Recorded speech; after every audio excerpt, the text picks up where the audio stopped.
নমস্কার বন্ধুরা, তোমরা সকলে দেখছো all India rankers YouTube channel এবং আজকে আমরা চলে এসেছি এনটিপিসি আন্ডার গ্র্যাজুয়েট লেভেল। সামনে আমাদের এক্সাম রয়েছে, তার জন্য তোমাদের কিছু সাজেশন ক্লাস চলছে। অবশ্যই আগের ক্লাসটা তোমরা যারা যারা দেখোনি দেখে নেবে। এছাড়া আমরা এর আগে গ্র্যাজুয়েট লেভেলের জন্য ইম্পর্টেন্ট ক্লাস নিয়েছিলাম, সেগুলো তোমরা দেখে নেবে। তো চলো আজকে আমাদের এখান থেকে শুরু হচ্ছে। তো তোমরা সকলে কিন্তু টেলিগ্রাম চ্যানেলে যুক্ত হয়ে যাবে। টেলিগ্রামের লিঙ্ক ভিডিও ডিসক্রিপশন বক্স এবং কমেন্ট সেকশনে তোমরা দেখতে পাবে। আর তোমাদের বলে রাখি, গ্র্যাজুয়েট লেভেলে যে সম্প্রতি আমাদের 47টি শিফটে যে এক্সামটা কন্ডাক্ট করানো হয়েছে তার বাংলা ভাষায়, তা আবার তোমাদের সাবজেক্ট ওয়াইজ, অর্থাৎ হিস্ট্রি থেকে geography, politics, current affairs, static GK, art and dance form, এই সমস্ত তোমাদের সাবজেক্ট ওয়াইজ কিন্তু এখানে সুন্দরভাবে 18টা টপিকে কিন্তু ভাগ করা রয়েছে। 47টা শিফটের বাংলা ভাষায় সুন্দরভাবে রয়েছে। তো তোমাদের যাদের প্রয়োজন রয়েছে এটি, তোমরা কিন্তু 99 টাকা দিয়ে নিচে দেওয়া যে নাম্বার রয়েছে এই নাম্বারে যোগাযোগ করে দেবে।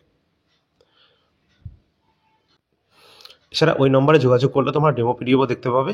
এছাড়া ভিডিওর মাঝখানে তোমরা দেখতেও পাবে। তো আমাদের ফার্স্ট টাইম আমাদের প্রশ্ন শুরু হচ্ছে এখান থেকে। তোমরা যারা নতুন রয়েছে সকলে লাইক এবং শেয়ার করে দেবে, সাবস্ক্রাইব করে রাখবে। ফার্স্ট কোশ্চেন রয়েছে, নিম্নের কোনটি ভারতের উত্তর পশ্চিমাঞ্চলে শীতকালীন বৃষ্টিপাতের মূল কারণ? তো অবশ্যই আমরা জানি যে আমাদের ভারতের যে উত্তর পশ্চিমাঞ্চলের যে শীতকালীন যে বৃষ্টিপাত, যার প্রধান কারণই হলো এই পশ্চিমী ঝঞ্ঝা বা পশ্চিমী ঝামেলা, যেটা কিন্তু ওয়েস্টার্ন ডিস্টারবেন্স। এর কারণে কিন্তু হয়ে থাকে আমাদের উত্তর পশ্চিমাঞ্চলে যে সমস্ত শীতকালীন যে বৃষ্টিপাতটা হয়ে থাকে, বিশেষ করে আমরা যদি বলি সেটা কিন্তু কেরালা এবং তামিলনাড়ু অঞ্চলে কিন্তু আমরা বেশি করে এই শীতকালীন বৃষ্টিপাতটা পরিলক্ষিত হয়।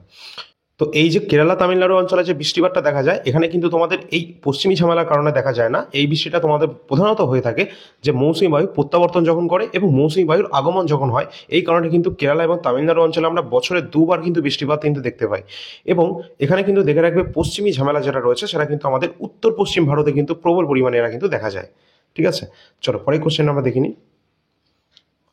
নিম্নলিখিত কোনটি কালিদাস কর্তৃক রচিত নয়? তো কালিদাস কর্তৃক রচিত নয় কোনটা? কালিদাসের লেখা কোনগুলো আমরা জানি, অভিজ্ঞান শকুন্তলম রয়েছে, রঘুবংশম রয়েছে, মালগী মিত্রম রয়েছে, বিক্রমাম্বরীয় রয়েছে। এই সমস্ত গ্রন্থ কিন্তু আমাদের মহাকবি কালিদাসের লেখা। কিন্তু এখানে রয়েছে নীতিসার, যেটা আমাদের লেখা রয়েছে কামন্দকের। কামন্দকের লেখা হচ্ছে নীতিসার। পরের কোশ্চেন, নিচে কোনটি রাসায়নিক আবহবিকার বা বিচূর্ণী ভবন প্রক্রিয়া নয়? তো এখানে বলা হয়েছে নিচের কোনটি আবহবিকার বা বিচূর্ণী প্রক্রিয়া নয়। আবহবিকার মানে হচ্ছে যে সমস্ত শিলা বা যে কোনো ধরনের আমাদের যে প্রাকৃতিক যে ক্ষয়কার্যটা হয়ে থাকে। যেমন আমরা জানি যে প্রথমে আমাদের যে গ্রীষ্মকালের কোনো শিলা দেখা গেল প্রচণ্ড পরিমাণে তাপ হচ্ছে এবং শীতকালের দিকে সেটা আবার পুনরায় শীতল হচ্ছে, এবং এইভাবে কিন্তু পুনরায় এটা যখন আবর্তন হতে থাকে, এইভাবে আবর্তিত হতে হতে যে ওয়েদারের যে কখনো খামখেয়ালিপনা, এর কারণেই কিন্তু শিলা উপর থেকে খোসা আকারে চূর্ণ বিচূর্ণ হতে থাকে। ঠিক আছে, এটাই কিন্তু মূলত আবহবিকারের এক ধরনের প্রক্রিয়া, যেখানে কোনো শিলাকে চূর্ণ বিচূর্ণ করে দেয়। তো এটাই হচ্ছে সেই প্রক্রিয়া যেখানে কিন্তু বলা হয়েছে নিচের কোনটি রাসায়নিক আবহবিকার বলা হয়েছে নয়।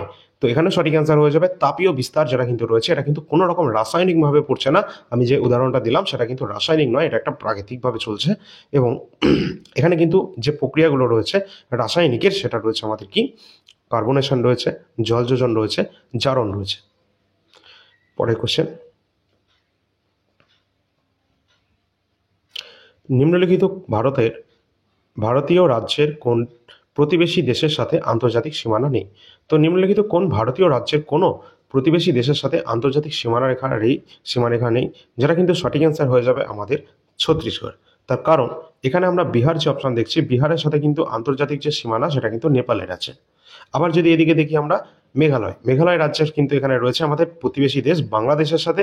এছাড়া ত্রিপুরার সাথে রয়েছে বাংলাদেশের সাথে। আমাদের নিজের দেশ, আমাদের নিজের রাজ্য পশ্চিমবঙ্গ, তার সাথেও কিন্তু বাংলাদেশের সীমারেখা রয়েছে, তা আবার সবচেয়ে বেশি, যেটা কিন্তু 4096 কিলোমিটার। ঠিক আছে, তো অবশ্যই এখানে কিন্তু আমাদের সঠিক অ্যান্সার যেটা হবে সেটা হচ্ছে ছত্তিশগড়। ছত্তিশগড়ের সাথে কোনো রকম আন্তর্জাতিক সীমারেখা আমরা দেখতে পাচ্ছি না। পরের কোশ্চেন আছে, সাধারণ লবণের আনুমানিক যে আণবিক ওজন রয়েছে সেটা কত? তো সাধারণ লবণের যে আণবিক ওজন রয়েছে সেটা আমাদের সঠিক অ্যান্সার হয়ে যাবে 58 গ্রাম পার মোল। আর এর রাসায়নিক সংকেত কি? NaCl, sodium chloride. পরের কোশ্চেন, নেতাজি সুভাষচন্দ্র বসুর দ্বারা জার্মানিতে শুরু করা রেডিও স্টেশনের নাম কি ছিল? তো অবশ্যই এখানে কিন্তু সঠিক অ্যান্সার হয়ে যাবে আমাদের আজাদ ভারত রেডিও। আজাদ ভারত রেডিও, যেটা কিন্তু নেতাজি সুভাষচন্দ্রর দ্বারা কিন্তু এখানে জার্মানিতে শুরু করা প্রথম যে রেডিও স্টেশন, যেটা কিন্তু নামকরণ করা হয়েছে। পরের কোশ্চেন, 2011 সালের জনগণনা অনুসারে ভারতের জনসংখ্যা সর্বাধিক কোন অংশ কোন খাতে এটা কর্মরত রয়েছে? তো আমাদের ভারতের যে 2011 সেন্সাস অনুসারে, এই ক্লাস তোমাদের বলে রাখি, সেন্সাসের ক্লাস একদম কমপ্লিট টপিক অলরেডি চ্যানেলে দেওয়া রয়েছে, যাদের প্রয়োজন রয়েছে অবশ্যই তোমরা কিন্তু দেখে নেবে, কারণ এখান থেকে প্রশ্ন ম্যাক্সিমাম আসবে, ঠিক আছে। এটা দুটো পার্টে করানো হয়েছে, দুটো পার্টই তোমরা দেখে নেবে। আচ্ছা, এখানে কিন্তু আমাদের যেটা রয়েছে সেন্সাস 2011 অনুসারে জনসংখ্যার সর্বাধিক অংশ কোন খাতে রয়েছে? এটা কিন্তু প্রাথমিক খাতে। প্রাথমিক খাত অর্থাৎ যেখানে কৃষিকাজ কিন্তু আমরা সব থেকে বেশি পরিমাণে পরিচালিত হয়। কৃষিকাজ মানে প্রাথমিক স্তরের যে ক্রিয়াকলাপগুলো রয়েছে কোনগুলো? যেমন কৃষিকাজ রয়েছে, যে সমস্ত আমাদের জেলে ভাইরা রয়েছে, যেমন মাছ ধরা রয়েছে, বনজ সম্পদ আহরণ রয়েছে, খনিজ সম্পদ রয়েছে, ঠিক আছে, প্রাকৃতিক সম্পদগুলো আহরণ করা, প্রাকৃতিক সম্পদ আহরণ করা, এই সমস্ত জিনিস কিন্তু আমাদের প্রাথমিক স্তরের ক্রিয়াকলাপের মধ্যে চলে আসে। পরের কোশ্চেন, আর এখানেই কিন্তু সব থেকে বেশি পরিমাণে কিন্তু আমাদের জনসংখ্যা সব থেকে বেশি এই খাতেই কিন্তু রয়েছে। 2011 সালের আদমশুমারি অনুসারে নিচের কোন রাজ্যে জনসংখ্যা বৃদ্ধির হার নেতিবাচক? তো জনসংখ্যা বৃদ্ধির হার নেতিবাচক আমরা কিন্তু একটা রাজ্যে দেখতে পেয়েছিলাম, যেটা কিন্তু আমাদের ছিল নাগাল্যান্ড। নাগাল্যান্ডে 2011 সালের আদমশুমারি অনুসারে এখানে আমাদের জনসংখ্যার যে বৃদ্ধি সেটা কিন্তু নেগেটিভে চলে গেছিলো, যেটা কিন্তু -0.58 বা 60%-এর কাছাকাছি। পরের কোশ্চেন, পরের প্রশ্ন যেটা রয়েছে আমাদের, রাষ্ট্রনীতি যে নির্দেশিত বিধানে কোনটি সঠিক? তো রাষ্ট্রনীতির যে আমাদের রয়েছে যে বিধান রয়েছে সেখানকার মধ্যে নিচের কোনটা সঠিক রয়েছে? অবশ্যই আমাদের রাষ্ট্র পরিচালনার জন্য কিছু নির্দেশমূলক নীতিগুলো রয়েছে, যেটাকে আমরা সংক্ষেপে অবশ্যই আমরা ডিপিএসপি বা directive principal of state policy বলে থাকি। যেটা কত নম্বর পার্টে এবং আর্টিকেলে রয়েছে তোমরা সকলে এটা কমেন্ট সেকশনে জানিয়ে দেবে, ঠিক আছে। এবং এখানে কিন্তু আমাদের সঠিক অ্যান্সার যেটা হবে, এই যে ডিপিএসপি রয়েছে এটা কিন্তু আমাদের সুপ্রিম কোর্ট দ্বারা প্রয়োগ করা যেতে পারে না। এটা কিন্তু কোনো রকম আদালত দ্বারা প্রয়োগ করা যায় না, এটা নন জাস্টিসেবল। ওকে, এখানে কিন্তু আমাদের এক্সামে কিন্তু অনেকবার প্রশ্ন এসএসসি এবং আরআরবি এক্সামে এসেছিল, অপশন নাম্বার 4 আমাদের এখানে রাইট অ্যান্সার হয়ে যাবে। আর তোমাদের বলে রাখি, আমাদের যে মৌলিক অধিকারগুলো রয়েছে সেগুলো কিন্তু জাস্টিসেবল রয়েছে, কারণ এখানকার মধ্যে একটা অধিকারও যদি আমাদের লঙ্ঘিত হয়, আমরা 32 নম্বর আর্টিকেলের মাধ্যমে সুপ্রিম কোর্ট এবং 226 নম্বর আর্টিকেলের মাধ্যমে হাইকোর্টে যেতে পারি। কিন্তু এখানকার যে ডিপিএসপি বা যে সমস্ত আমাদের ডিরেক্টিভ প্রিন্সিপাল অফ স্টেট পলিসিতে যে সমস্ত নির্দেশমূলক নীতিগুলো রয়েছে, যেগুলো আমরা আয়ারল্যান্ডের সংবিধান থেকে নিয়েছিলাম, সেগুলো কিন্তু যদি কোনো রকমভাবে কোনো রাজ্য না মানে, তাহলে কিন্তু আমরা কোনো রকমভাবে কোনো আদালতে কিন্তু এর বিরুদ্ধে যেতে পারবো না, কারণ এটা নন জাস্টিসেবল। এর জন্য আদালত দ্বারা এটা প্রয়োগ করা বা বলবৎযোগ্য নয়। পরের কোশ্চেন, আর তোমরা আর্টিকেল এবং পার্ট নাম্বারটা বলে দেবে, ঠিক আছে। ইউক্যারিওটিক কোষের নিচে কোন অঙ্গাণুকে আত্মঘাতী থলি বলা হয়? তো এখানে কিন্তু আমাদের যে সঠিক অ্যান্সার হয়ে যাবে অবশ্যই ইউক্যারিওটিক কোষের নিচে কোন অঙ্গাণুকে আত্মঘাতী থলি বলা হয়, যেটা সঠিক অ্যান্সার হবে লাইসোসোম। লাইসোসোমকে কিন্তু বলা হয়ে থাকে আত্মঘাতী থলি। পরের কোশ্চেন,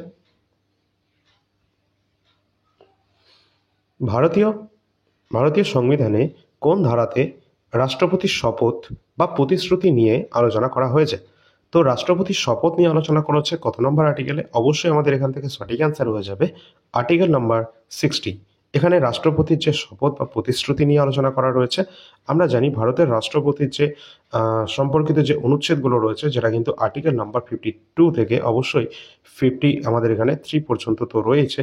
এবং এখানে কিন্তু রাষ্ট্রপতি সম্পর্কে তোমাদের বলে রাখি 61 পর্যন্ত আমাদের যেমন রয়েছে রাষ্ট্রপতি সম্পর্কে তোমরা দেখে রাখবে 61 নম্বর আর্টিকেল কিন্তু আমাদের রাষ্ট্রপতির ইমপিচমেন্ট সম্পর্কের সাথে জড়িত।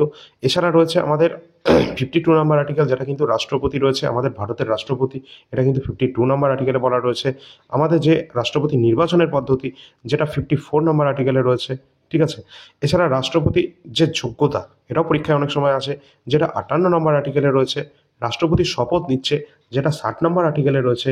এবং রাষ্ট্রপতি, যেটা আমরা এখানে দেখে নিলাম, এছাড়া রাষ্ট্রপতি যখন ইমপিচমেন্ট করা হচ্ছে থাকে, যদিও আমাদের এখনো পর্যন্ত কোনো রাষ্ট্রপতিকে ইমপিচমেন্ট করা হয়নি, তো এখানে 61 নম্বর আর্টিকেলে সেটা কিন্তু রয়েছে। সুতরাং এই পর্যন্ত আমাদের 62 পর্যন্ত আমাদের আর্টিকেলগুলো রাষ্ট্রপতি সম্পর্কে অবশ্যই দেখে রাখতে হবে। পরের কোশ্চেনে যাওয়ার আগে আমরা দেখে নেব আমাদের এনটিপিসি গ্র্যাজুয়েট লেভেল 2024-25 যে পেপারটি 47টি শিফটে কন্ডাক্ট করানো হয়েছিল গ্র্যাজুয়েট লেভেলের পেপার। এখান থেকে প্রশ্ন তোমাদের অবশ্যই 100% এখান থেকে আসবে, তার কারণ এটা এই বছরের আমাদের লেটেস্ট পেপার। এর সাথে সাথে এখানকার যে কারেন্ট অ্যাফেয়ার্সগুলো কোশ্চেন রয়েছে সেগুলো কিন্তু এই পিডিএফে ইনক্লুড করা রয়েছে। সমস্ত কারেন্ট অ্যাফেয়ার্সগুলো তোমরা কিন্তু পড়ে যাবে। তোমাদের বলে রাখি এই সমস্ত প্রশ্নই কিন্তু তোমাদের এক্সামে কিন্তু আসবে। আর এখানে কিন্তু কারেন্ট অ্যাফেয়ার্সের পাশাপাশি প্রতিটা সাবজেক্ট ওয়াইজ তোমাদের রেডি করা রয়েছে। যেমন ভূগোল থেকে তোমরা প্রশ্ন দেখতে পাচ্ছ, এইভাবে ইতিহাস রয়েছে, সংবিধান রয়েছে, ইকোনমিক্স রয়েছে, সায়েন্স রয়েছে, আর্ট অ্যান্ড কালচার রয়েছে, স্ট্যাটিক জিকে রয়েছে, সম্পূর্ণ এইরকমভাবে 18টা টপিকে কিন্তু এই টোটাল আমাদের এটা কিন্তু ভাগ করা রয়েছে। যেটা তোমরা এখানে দেখতেই পাচ্ছ যে ভৌতবিজ্ঞান, জীবন বিজ্ঞান, এইভাবে কিন্তু আমাদের বিজ্ঞানটাও ভাগ করা রয়েছে, ঠিক আছে। তো রসায়ন বিজ্ঞান, তো যাদের প্রয়োজন রয়েছে তোমরা কিন্তু এই টোটালটা তোমরা 82টা পেজের মধ্যে পেয়ে যাচ্ছ 47টি শিফটের গ্র্যাজুয়েট লেভেলের প্রিভিয়াস ইয়ার কোশ্চেনের বাংলা ভাষায়, তা আবার সাবজেক্ট ওয়াইজ। তো যাদের প্রয়োজন রয়েছে তোমরা কিন্তু 99 টাকা দিয়ে তোমরা এটা পেয়ে যাবে। নিচে দেওয়া থাকবে এই নাম্বারটি, এই নাম্বারে তোমরা হোয়াটসঅ্যাপের মাধ্যমে যোগাযোগ করে নেবে। আর এখানেই তোমরা ডেমো পিডিএফও দেখতে পাবে। এছাড়া 2020-21 যে 133টি শিফটের কমন এক্সাম হয়েছিল গ্র্যাজুয়েট আন্ডার গ্র্যাজুয়েটের জন্য, সেখানে কিন্তু তোমরা অবশ্যই দেখে নেবে যে 5000 প্লাস কিন্তু জিকে কোশ্চেন রয়েছে। আর এখান থেকে গ্র্যাজুয়েট লেভেলে অলরেডি কমন এসেছে, সুতরাং আন্ডার গ্র্যাজুয়েটে এর কোনো নিঃসন্দেহে কিন্তু অবশ্যই তোমাদের পড়তেই হবে। এখান থেকে প্রশ্ন অবশ্যই তোমাদের কিন্তু কমন আসবে। আর এটা কিন্তু তোমরা 99 টাকায় পেয়ে যাবে, কোনো সমস্যা নেই। এটা তোমরা শিফট ওয়াইজ পাবে, যেটা তোমরা এখানে দেখতে পাচ্ছ। 133টি কমপ্লিট করা রয়েছে 300টা পেজের মধ্যে, যেটা দুটো পিডিএফ এর মধ্যে তোমরা পেয়ে যাবে। সুতরাং যাদের প্রয়োজন রয়েছে অবশ্যই তোমরা কিন্তু এটা নিয়ে যাবে। এই টোটাল 2 বছরে তোমরা কিন্তু অবশ্যই পড়ে যাবে, কারণ এখান থেকে প্রশ্ন আসতে বাধ্য। এছাড়া আমাদের কারেন্ট অ্যাফেয়ার্সটা অবশ্যই পড়ে যেতে হবে, কারণ কারেন্ট অ্যাফেয়ার্স 2025 যেটা কিন্তু জানুয়ারি থেকে জুন পর্যন্ত বর্তমান অ্যাভেলেবেল রয়েছে। যদিও জুন পর্যন্তই তোমাদের পড়তে হবে, জুলাইটা কোনো প্রয়োজন নেই। এখানে কিন্তু তোমাদের মোটামুটি 6 মাসেরটাই বেশি গুরুত্বপূর্ণ রয়েছে। তো এই 6 মাসেরটা তোমরা কিন্তু 115 টাকার মধ্যে পেয়ে যাবে, যেখানে প্রতি মাসে যদি কোনো পার্টিকুলার কোনো মাসের প্রয়োজন হয় সেটাও তোমরা পাবে 20 টাকা পার মান্থ। তো যাদের প্রয়োজন রয়েছে তোমরা কিন্তু অবশ্যই দেরি না করে এখান থেকে নিয়ে নেবে, কারণ এসএসসি ফেজ 13 যে লেটেস্ট এক্সাম হয়েছিল আমাদের, সেখানে কিন্তু অলরেডি আমরা 90%-এর ওপর কিন্তু কমন দিয়েছি। অবশ্যই তোমরা কিন্তু সেটা দেখে নেবে, এবং আগামী দিনে কিন্তু এখান থেকে প্রচুর পরিমাণে কারেন্ট অ্যাফেয়ার্স কমন আসতে চলেছে। তোমাদের বলে রাখি এখানে টোটাল নাম্বার অফ কোশ্চেন রয়েছে 450-র কাছাকাছি প্রতি মাসে। এছাড়া পেজ সংখ্যা রয়েছে তোমাদের 18 থেকে 20টার মধ্যে কমপ্লিট করা রয়েছে। এটা কিন্তু তোমরা 20 টাকা পার মান্থ পেয়ে যাবে। এছাড়া জানুয়ারি থেকে জুন পর্যন্ত তোমরা 115 টাকার মধ্যে পাবে। এবং আমাদের যে 2024-এর যে কারেন্ট অ্যাফেয়ার্স রয়েছে সেটাও কিন্তু তোমাদের পড়তে হবে। এখানে কিন্তু তোমরা টোটাল 1200 কোশ্চেন পাবে, তার সাথে পাবে 50টা পেজের একটি জিস্ট, যেটা মোস্ট ইম্পর্টেন্ট রয়েছে। 2024-এর কারেন্ট অ্যাফেয়ার্স কমপ্লিট তোমরা 80 টাকার মধ্যে পেয়ে যাবে। যাদের প্রয়োজন আছে তোমরা দেখে নেবে। এছাড়া আমাদের যে বায়োলজি কোশ্চেন পেপার রয়েছে, যেটা কিন্তু ইম্পর্টেন্ট রয়েছে আগামী দিনের এএলপি টেকনিশিয়ান বা যারা রেলওয়ে গ্রুপ ডি এক্সাম দেবে তাদের জন্য, যেখানে বায়োলজি লাস্ট 10 ইয়ার্সের কোশ্চেন আমাদের সাবজেক্ট ওয়াইজ সুন্দরভাবে এখানে রয়েছে, চ্যাপ্টার ওয়াইজ, যেটা তোমরা এখানে দেখতে পাচ্ছ। তো এখানে টোটাল আমাদের 1250 প্লাস কোশ্চেন রয়েছে, যেটা 70টা পেজের মধ্যে কমপ্লিট করা রয়েছে। 60 টাকার মধ্যে তোমরা এটা পেয়ে যাবে। অবশ্যই তোমরা এই চ্যানেল দুটোকে সাবস্ক্রাইব করে রাখবে, এবং এখানে কিন্তু আমাদের রয়েছে টেলিগ্রাম চ্যানেল, সকলে যুক্ত হয়ে যাবে। এখানে সমস্ত আপডেট সবার প্রথম তোমরা পেয়ে যাবে। এছাড়া এই নাম্বার রয়েছে, এই নাম্বারে যোগাযোগ করবে যে কোনো পিডিএফের জন্য। এই সমস্ত পিডিএফ বর্তমান অ্যাভেলেবেল রয়েছে, এই ডেমো পিডিএফও তোমরা এখানে দেখতে পাবে। তো যাদের যেটা প্রয়োজন রয়েছে তোমরা সেটা নিয়ে নেবে। এবং এসএসসি জিডি 2026-এরটা আমাদের এখানে রয়েছে 50 টাকা পেয়ে যাবে। এছাড়া আরপিএফ এসআই 2024 যেটা 35 রুপিসে তোমরা পেয়ে যাবে। কারেন্ট অ্যাফেয়ার সমস্ত এক্সামের জন্য গুরুত্বপূর্ণ রয়েছে, এবং এনটিপিসির জন্য তো আমাদের কোশ্চেন পেপার রয়েছে।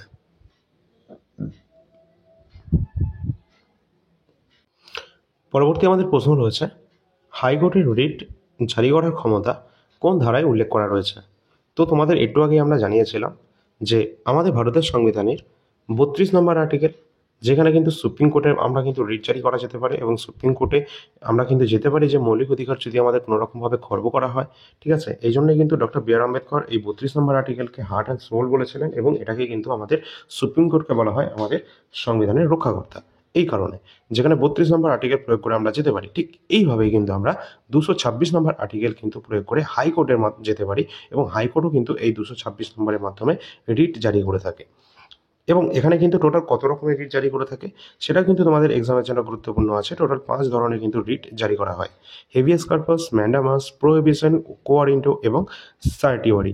তো অবশ্যই এই 5 ধরনের যে রিট রয়েছে সেগুলো কিন্তু জারি করা হয়ে থাকে সুপ্রিম কোর্ট এবং হাইকোর্টের মাধ্যমে। এবং এখানে কিন্তু অবশ্যই গুরুত্বপূর্ণ আমাদের বর্তমানে কতগুলো হাইকোর্ট রয়েছে এই সংখ্যাটি তোমরা কমেন্ট সেকশনে জানিয়ে দেবে।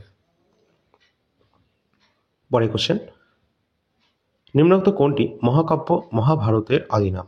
অবশ্যই এখানে কিন্তু যেটা রয়েছে, নিম্নোক্ত কোনটি মহাকাব্য মহাভারতের যে আদি নাম রয়েছে সেটা কিন্তু সঠিক অ্যান্সার হয়ে যাবে জয় সংহিতা। এবং তোমাদের বলে রাখি, এখানে কিন্তু আমাদের এই মহাভারত যেটা রয়েছে না, এটাকে কিন্তু পঞ্চম বেদ বলা হয়, ঠিক আছে। আর মহাভারতের রচয়িতা কে ছিলেন? ব্যাসদেব। পরের কোশ্চেন, আর রামায়ণের লেখাকে? অবশ্যই বাল্মীকির লেখা। পরের কোশ্চেন রয়েছে আমাদের, নিম্নলিখিত গভর্নর জেনারেলের মধ্যে কে সত্যবিলোপ নীতি প্রবর্তন করেছিলেন? তো সত্যবিলোপ নীতি যেটা প্রবর্তন করেছিলেন, অবশ্যই রাইট অ্যান্সার হয়ে যাবে লর্ড ডালহৌসি। তিনি কিন্তু সত্যবিলোপ নীতি এখানে কিন্তু প্রবর্তন করেছিলেন, যার মাধ্যমে তিনি সম্বলপুর, সাতারা, উদয়পুর বিভিন্ন রাজ্য তিনি কিন্তু এখানে অধিগ্রহণ করেছিলেন। এছাড়া অধীনতামূলক মিত্রতার নীতি, যেটা কিন্তু লর্ড ওয়েলেসলি এই নীতির মাধ্যমে বিভিন্ন রাজ্য তিনি করেছিলেন, নিজের অন্তর্ভুক্ত করেছিলেন, ঠিক আছে। এই সমস্ত কোয়েশ্চেন অ্যান্সারগুলো তোমরা দেখে নেবে। পরের কোশ্চেন, বন্দিপুর জাতীয় উদ্যান যেটা কোন রাজ্যে অবস্থান করছে? বন্দিপুর জাতীয় উদ্যান যেটা অবস্থান করছে কর্ণাটক রাজ্যে। এবং এখানে বিভিন্ন জাতীয় উদ্যান আমরা দেখতে পাই, যেমন নাগারোল জাতীয় উদ্যান আমরা দেখতে পাই, বন্দিপুর জাতীয় উদ্যান রয়েছে, আনসি রয়েছে কর্ণাটকে, ঠিক আছে। এছাড়া কুদ্রিমুখ জাতীয় উদ্যান রয়েছে। এই সম্পূর্ণ যে ন্যাশনাল পার্কগুলো সেগুলো কিন্তু আমাদের কর্ণাটকে রয়েছে। তো এইভাবে কিন্তু আমাদের যে সমস্ত ন্যাশনাল পার্কগুলো রয়েছে এই সম্পর্কিত ডিটেল ক্লাস অলরেডি আমাদের চ্যানেলে দেওয়া রয়েছে, তোমরা সেটা দেখে নেবে। পরের কোশ্চেন, ভারতের সংবিধানের রাষ্ট্রগুলি যে নির্দেশিত যে নীতিগুলি রয়েছে এটা কোথা থেকে নেওয়া হয়েছে? তো রাষ্ট্র পরিচালনার জন্য যে নির্দেশমূলক নীতি রয়েছে, যেটা কিন্তু আমরা আয়ারল্যান্ডের সংবিধান থেকে নিয়েছিলাম। এবং এখান থেকে যে গুরুত্বপূর্ণ আইরিশ সংবিধান, যেটা কিন্তু আমাদের রাইট অ্যান্সার হয়ে যাবে, যেটা আয়ারল্যান্ডের সংবিধান থেকে নেওয়া হয়েছে। এবং তোমরা অবশ্যই এর পার্ট নাম্বার এবং তোমাদের যে আর্টিকেল নাম্বার সেটা কিন্তু কমেন্ট সেকশনে জানিয়ে দেবে। আর্টিকেল নাম্বারটা আমি বলে দিচ্ছি, যেটা 36 নম্বর থেকে শুরু করে আমাদের 51 নম্বর আর্টিকেল পর্যন্ত রয়েছে ডিপিএসপি। পরের কোশ্চেন রয়েছে, যদি ভালো লাগে সকলে একটা লাইক করে দেবে। ভারতের সংবিধান অনুসারে শিশুদের জন্য বিনামূল্যে এবং বাধ্যতামূলক শিক্ষা কত বছরের জন্য এটা বাধ্যতামূলক? অবশ্যই আমরা জানি যেখানে কিন্তু আমাদের শিশুদের জন্য যে বিনামূল্যে শিক্ষা এবং বাধ্যতামূলক যে শিক্ষা, যেটা কিন্তু 14 বছর পর্যন্ত এখানে রয়েছে। এবং এখানে কিন্তু দেখে নেবে 6 থেকে 14 বছর বয়সী যে সমস্ত শিশুরা রয়েছে সেগুলো কিন্তু এখানে রয়েছে। এবং এটা কিন্তু আমাদের একটা অধিকার, মৌলিক অধিকারের মধ্যেই পড়ছে। পরের কোশ্চেন, এটা আমাদের মৌলিক অধিকারের সাথে সাথে মৌলিক কর্তব্যের সাথে মধ্যেও পড়ছে। এবং তোমাদের বলে রাখি, এখানে কিন্তু আমাদের যে একটা আইন রয়েছে, যেটা কিন্তু শিক্ষার আইন, যেটা কত সাল? 2009। এটা কিন্তু পরীক্ষায় কিন্তু জিজ্ঞাসা করা হয়। পরের প্রশ্ন রয়েছে, ভারতের সবচেয়ে বড় যেটা রয়েছে কি আমাদের বস্তি এলাকা, এটা কোনটি? তো সঠিক অ্যান্সার হয়ে যাবে অবশ্যই আমাদের রাইট অ্যান্সার হয়ে যাবে অপশন নাম্বার বি রয়েছে, ধারাবি। পরের কোশ্চেন, কোন মন্দির দ্য টেম্পল অফ 7 হিলস নামে পরিচিত? অর্থাৎ কোন মন্দিরটি দ্য টেম্পল অফ 7 হিলস নামে পরিচিত? সঠিক অ্যান্সার আমাদের হয়ে যাবে তিরুমালা বেঙ্কটেশ্বর মন্দির। তিরুমালা বেঙ্কটেশ্বর মন্দির এটি কিন্তু আমাদের এই দ্য টেম্পল অফ 7 হিলস নামে পরিচিত। পরের কোশ্চেন, নিচের কোনটি ক্যাশ রিজার্ভ রেশিও পদটি সঠিকভাবে সংজ্ঞায়িত করে? অবশ্যই এখানে দেখে নেবে তোমরা যে আমানতের যে শতাংশ রয়েছে, পার্সেন্টেজ রয়েছে, যা একটি ব্যাংকে, যা আমাদের ভারতীয় যে রিজার্ভ ব্যাংকের সাথে কাছে নগদ সংরক্ষণ হিসাবে কিন্তু রাখতে হবে। এটা কিন্তু আমাদের যেটা রয়েছে ক্যাশ রিজার্ভ রেশিও, যেটাকে আমরা বলে থাকি। পরে কোশ্চেন, ক্লাব ফুটবল বুন্দেসলিগা এটা কোন দেশের খেলা হয়? অবশ্যই কিন্তু সঠিক অ্যান্সার হয়ে যাবে জার্মানি। পরের কোশ্চেন, দৃষ্টিহীনদের লেখা পড়ার স্বার্থে ব্যবহৃত হয় যে ব্রেইল পদ্ধতি, আমরা সকলেই জানি সেটা। এই ব্রেইল পদ্ধতিতে প্রতিটি অক্ষরের জন্য কতগুলি বিন্দু ব্যবহার করা হয়? অবশ্যই এখানে কিন্তু বিভিন্ন পয়েন্ট ব্যবহার করা হয়ে থাকে, যেগুলো কিন্তু দৃষ্টিহীনদের পড়াশোনার স্বার্থে এটা কিন্তু ব্যবহার করা হয় ব্রেইল পদ্ধতি, যেখানে এক একটি অক্ষরের জন্য 6টি করে বিন্দু কিন্তু ডট ব্যবহার করা হয়ে থাকে। পরের কোশ্চেন, ভারতীয় জাতীয় ঐক্য দিবস কার জন্মবার্ষিকীতে পালন করা হয়ে থাকে? সঠিক অ্যান্সার হয়ে যাবে ডক্টর আমাদের এখানে সর্দার বল্লভভাই প্যাটেল, তার জন্মবার্ষিকীতে এখানে কিন্তু ঐক্য দিবস এটা কিন্তু পালন করা হয়ে থাকে। এটা কিন্তু আমরা জানি যে আমাদের ইউনিটি ডে, যে স্ট্যাচু অফ ইউনিটি, একতা দিবস বা ঐক্য দিবস, যেটা কিন্তু আমরা পালন করে থাকি, কোন তারিখে তোমরা বলবে। এবং এখানে কিন্তু দ্য স্ট্যাচু অফ ইউনিটি, যেটা কিন্তু সর্দার বল্লভভাই প্যাটেলের 182 মিটার যে উঁচু, সবচেয়ে উঁচু যে স্তম্ভ, যেটা কিন্তু অবস্থান করছে গুজরাটে। পরে কোশ্চেন, 2019 থেকে 21 বিশ্ব টেস্ট চ্যাম্পিয়নশিপ চক্রের শীর্ষ উইকেট যেখানে কিন্তু নিয়েছেন ভারতের প্রথম সারির অফ স্পিনার ট্যাস, অর্থাৎ কে, যিনি 71 উইকেট পেয়েছেন। সঠিক অ্যান্সার হয়ে যাবে রবিচন্দ্রন অশ্বিন। পরের কোশ্চেন,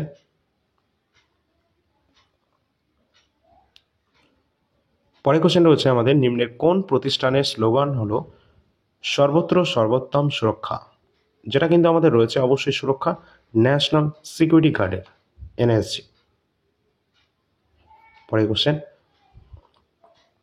ভারতীয় অর্থনীতিতে এফআরবিএম আইন 2003 এফ এর পূর্ণ রূপ রয়েছে বা এর ফুল ফর্ম রয়েছে, এটা কি? তো এফআরবিএম এর যে আমাদের ফুল ফর্মের মধ্যে এফ যে লেটারটা রয়েছে, এর ফুল ফর্ম হয়ে যাবে কি? অবশ্যই ফিসকাল। অর্থাৎ এই যে আমাদের রয়েছে এফআরবিএম, যেটা রয়েছে fiscal responsibility and budget management act, যেটা 2003-এর। পরের কোশ্চেন, কোন ভাষায় কালিদাস তার মেঘদূত কাব্য রচনা করেছিলেন? সঠিক অ্যান্সার হয়ে যাবে সংস্কৃতে। পরের কোশ্চেন রয়েছে আমাদের, সচিন তেন্ডুলকর তার প্রথম একদিনের শতরান করেছিলেন কততম ম্যাচে? আমাদের রাইট অ্যান্সার হয়ে যাবে তার 79তম ম্যাচে তিনি কিন্তু একদিনের যে শতরান তিনি কিন্তু করেছিলেন সচিন তেন্ডুলকর। এবং মাস্টার ব্লাস্টার হিসাবে পরিচিত সচিন তেন্ডুলকর। এবং আমরা জানি যে সচিন তেন্ডুলকর কত সালে ভারতরত্ন পুরস্কার পেয়েছেন? অবশ্যই সাল 2014-তে। তিনি ইয়াংগেস্ট ফার্স্ট ক্রিকেটার যিনি কিন্তু প্রথম ভারতরত্ন পুরস্কারে সম্মানিত হয়েছেন। পরের কোশ্চেন, নিচের কোনটি বিদ্যুতের তাপীয় প্রভাবের সাথে ওপর নির্ভর করে না? তো সঠিক অ্যান্সার হয়ে যাবে মাইক্রোওয়েভ। পরের কোশ্চেন রয়েছে, নিচের কোন বিবৃতিটি ভুল রয়েছে? তো এখানে গোদাবরী দক্ষিণ ভারতের বৃহত্তম নদী, ইয়েস, দক্ষিণ ভারতের বৃহত্তম নদী রয়েছে গোদাবরী। এবং যেটা রয়েছে কোশি নদীকে কিন্তু বিহারের দুঃখ বলা হয়, হ্যাঁ বলা হয়। আমাদের দামোদরকে বলা হয় পশ্চিমবঙ্গের দুঃখ। এছাড়া গঙ্গোত্রী যে থেকে কিন্তু গঙ্গা নদীর উৎপত্তি হয়েছে, এটাও সঠিক রয়েছে। এবং ব্রহ্মপুত্র একটি পূর্ববর্তী নদী, তো এখানে কিন্তু এটা কিন্তু ভুল রয়েছে। আর যদি আমরা এই ব্রহ্মপুত্র নদী সম্পর্কে দেখি, ব্রহ্মপুত্র নদী কিন্তু উৎপত্তি হয়েছে ঠিক যেমন আমাদের গঙ্গোত্রী হিমবাহ থেকে নদী উৎপত্তি হয়েছে গঙ্গোত্রী, ঠিক সেইভাবে কিন্তু তিব্বতের মানসরোবরে যেখানে রয়েছে চেমাইনদুং হিমবাহ, সেখান থেকে উৎপত্তি হয়েছে আমাদের এই ব্রহ্মপুত্র রিভার। এই ব্রহ্মপুত্র রিভার এর মধ্যে প্রবাহিত হয়ে আমাদের আসামের মধ্যে দিয়ে গেছে এবং অরুণাচল মধ্যে দিয়ে গেছে। এখানে তোমরা দেখে নেবে যে এই ব্রহ্মপুত্র নদী যখন প্রবাহিত হচ্ছে তখন কিন্তু তিব্বতের দিক দিয়ে যখন প্রবাহিত হয় তখন সেটা সাঙ্কো নামে প্রবাহিত হয়েছে, এবং অরুণাচল প্রদেশে এটা কিন্তু দিবং নামে প্রবাহিত হয়েছে। এছাড়া এটা কিন্তু আমাদের আসামের মধ্য দিয়েও গেছে। এবং তোমাদের বলে রাখি, আসামের মধ্যে এই ব্রহ্মপুত্র নামে এটা কিন্তু পরিচিত রয়েছে। এছাড়া আসামের কাছে একটা আমাদের সবথেকে বৃহত্তম নদী দ্বীপ রয়েছে, যেটা হচ্ছে মাজুলি, যেটা কিন্তু আসামের ব্রহ্মপুত্র নদীর উপরই অবস্থান করছে। অবশ্যই গুরুত্বপূর্ণ একটা পয়েন্ট রয়েছে। এবং এই যে ব্রহ্মপুত্র নদী, যেটা কিন্তু পরবর্তীতে আমাদের বঙ্গোপসাগরে পড়েছে। আর তোমাদের এটাও বলে রাখি, ব্রহ্মপুত্র কিন্তু সব থেকে বেশি পরিমাণে জল পরিবহন করতে সক্ষম। ঠিক আছে, চলো পরে কোশ্চেন দেখি। লর্ড ডালহৌসি কোন আমলে ভারতের গভর্নর জেনারেল ছিলেন? অবশ্যই সঠিক অ্যান্সার হয়ে যাবে 1848 থেকে 1856-এর মধ্যে তিনি কিন্তু এখানে, শোনাটা হবে না, 56-এর মধ্যে তিনি কিন্তু এখানে ছিলেন গভর্নর জেনারেল। এবং লর্ড ডালহৌসি তিনি কিন্তু সত্যবিলম্ব নীতি প্রবর্তন করেছিলেন। লর্ড ডালহৌসি যিনি কিন্তু আমাদের ভারতের রেলপথের, অর্থাৎ আমাদের রেলওয়ে সিস্টেমের জনক বলা হয় তাকে। ঠিক আছে, তিনিই কিন্তু প্রথম রেলপথ কিন্তু নির্মাণ করেছিলেন আমাদের ভারতে, বোম্বে থেকে থানে, দীর্ঘ 21 মাইল। ঠিক আছে, 1848-এর দিকে। সরি তোমাদের 1853 দিকে, এবং এছাড়া কিন্তু 1848 তিনি করেছিলেন, এবং 1853 দিকে তিনি কিন্তু হাওড়া থেকে হুগলিতেও করেছিলেন, ঠিক আছে, আমাদের পশ্চিমবঙ্গের প্রথম যেটা, আর ওটা ছিল 21 মাইল, ঠিক আছে। তো এই সম্পূর্ণ তথ্য তোমাদের দেখে রাখতে হবে, যেগুলো এক্সামের জন্য আমাদের গুরুত্বপূর্ণ রয়েছে, আমাদের রেলওয়ে এক্সামের জন্য, এনটিপিসি আন্ডার গ্রাজুয়েটের জন্য গুরুত্বপূর্ণ রয়েছে। এছাড়া তোমাদের কিন্তু এর থেকে আরও ভালো কন্টেন্ট কিন্তু ক্লাস কিন্তু অলরেডি আমরা আমাদের গ্র্যাজুয়েট লেভেল যে এক্সামটা চলছিল তখন কিন্তু দিয়ে রেখেছিলাম। তোমরা কিন্তু অবশ্যই সেই ক্লাসটা অবশ্যই দেখে রাখবে। তো এই কদিনের মধ্যে তোমাদের আরও কিছু কন্টেন্টে দেওয়ার চেষ্টা করছি, ঠিক আছে। তো অবশ্যই চ্যানেলটা সাবস্ক্রাইব করে রাখবে এবং পাশে দেওয়া বেল আইকনটি প্রেস করে রাখবে, যাতে নোটিফিকেশন সঙ্গে সঙ্গে পেয়ে যাবে, এবং টেলিগ্রাম চ্যানেলে যুক্ত হয়ে যাবে, সেখানে যে কোনো আপডেট, গুরুত্বপূর্ণ আপডেট সবার আগে তোমরা পেয়ে যাবে। এখানে কিন্তু আমাদের টেলিগ্রাম চ্যানেল লিঙ্ক ডেসক্রিপশন বক্সে দেওয়া রয়েছে, অবশ্যই সেখানে তোমরা যুক্ত হয়ে থাকবে। এই নম্বরে যোগাযোগ করবে যে কোনো পিডিএফের প্রয়োজন হলে। এখানে কিন্তু তোমরা ডেমো পিডিএফ দেখতে পাবে, এই সমস্ত পিডিএফ অ্যাভেলেবেল রয়েছে বর্তমানে, যার যেটা প্রয়োজন রয়েছে সেটা তোমরা নিয়ে নেবে। আমাদের কারেন্ট অ্যাফেয়ার্স গুরুত্বপূর্ণ রয়েছে, এবং এনটিপিসি সবথেকে বেশি গুরুত্বপূর্ণ গ্র্যাজুয়েট লেভেল 2025-এর যে শিফট কটা রয়েছে তার কোয়েশ্চেন অ্যান্সার। এছাড়া রয়েছে আমাদের প্রিভিয়াস ইয়ার 2020-21-এর, সেই কটা তোমরা অবশ্যই করে যাবে। এখান থেকে প্রশ্ন কিন্তু একদম হুবহু কোশ্চেন কিন্তু চলে আসবে। এছাড়া আরপিএফএসআই 2024-এর পেপারটিও রয়েছে, যেটা 35 রুপিসে তোমরা পেয়ে যাবে। এছাড়া বায়োলজি, এসএসসি, জিডি এগুলো রয়েছে। তো যার যেটা রয়েছে তোমরা এটা দেখে নেবে। পরবর্তী ক্লাস নিয়ে আসছি। ধন্যবাদ।